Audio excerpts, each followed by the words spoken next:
जय माता दी दोस्तों। नवरात्रे शुरू हो गए हैं। आज नवरात्रों का पहला दिन है, तो आज हम आपको बताएंगे कि घर में आप मूर्ति स्थापना कैसे करें और पूजा के लिए क्या क्या सामान चाहिए होता है।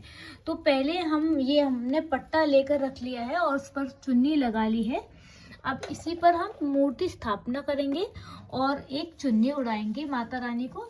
इसमें ये शिव परिवार है और इसमें माता जी भी हैं, ये शिव जी हैं, ये माता जी हैं और ये गणेश जी हैं। तो यहाँ हमने ये शिव परिवार स्थापना की है और इसमें माता रानी को चुन्नी उड़ा दी है और माता रानी को श्रृंगार चढ़ाएंगे, क्योंकि माता रानी को श्रृंगार अति प्रिय है और श्रृंगार चढ़ाने से सुहाग की उम्र लंबी होती है। और यहाँ ये हमने थाली तैयार कर ली है। ये लौंग के पताल से जोड़ा, ये अग्यारी पर चढ़ाने के लिए चाहिए होता है और लौंग चाहिए होती है, चावल चाहिए होते हैं और यहाँ रोली रखनी है। रोली मूली सभी चीज़ों से माता को प्रसन्न करना है और ये पूजा में ज़रूर चाहिए होती है। मूली कलावे को बोलते हैं, मोस्टली सब लोगों को नहीं पता होता।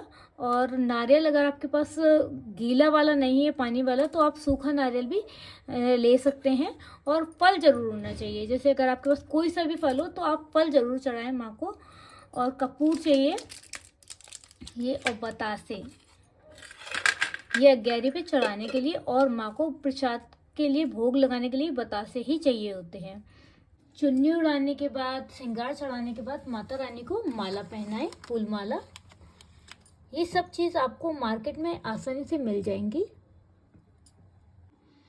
माला चढ़ाने के बाद ये दीपक हम इस तरह से बना लेंगे घी का और उसको जलाएंगे।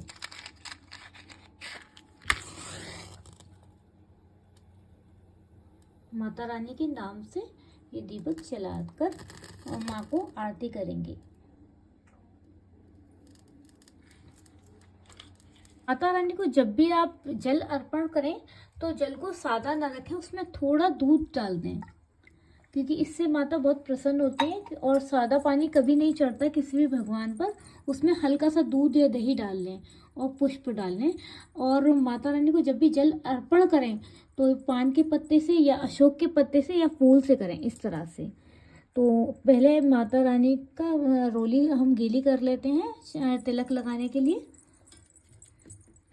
और जब भी तिलक लगाएं तो ये तर्जनी उंगली से तिलक लगाएं माता की, इस तरह से।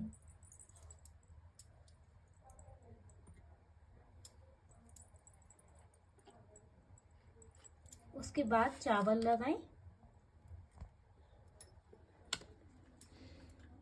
उसके बाद प्रसाद के रूप में बतासा अर्पण करें माँ को।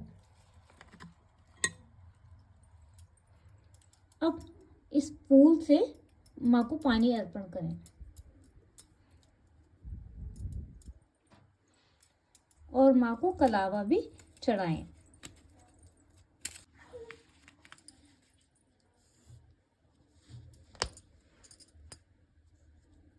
इस तरह से मूली की एक माला सी बना लें, वो माँ को अर्पण करें।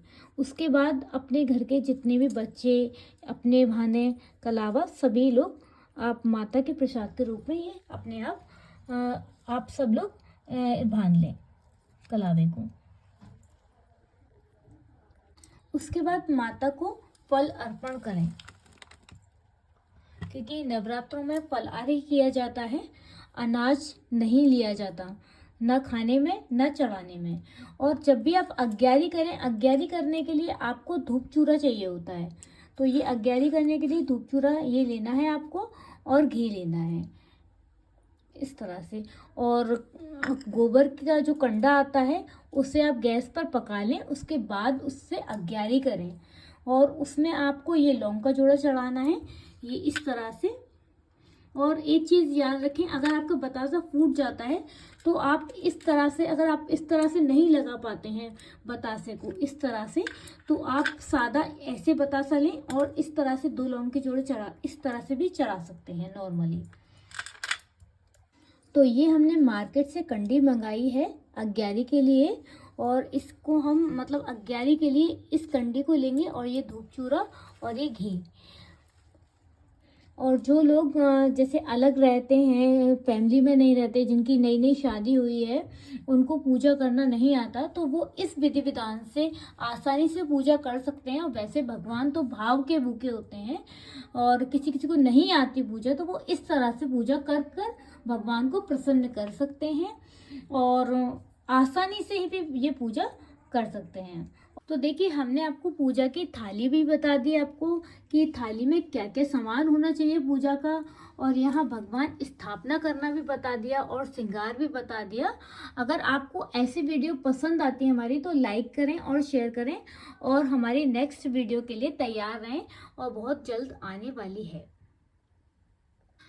माता रानी को जल हमेशा पथवारी पर ही चढ़ाते हैं। अगर आप पथवारी नहीं जा पाते, तो आप एक काम कर सकते हैं। आपके यहाँ अगर पीतल की माता हो, तो आप उन पर उनको नहला लें, या फिर आपके यहाँ तुलसी का पौधा हो, तो आप तुलसी में भी ये जल अर्पण कर सकते हैं।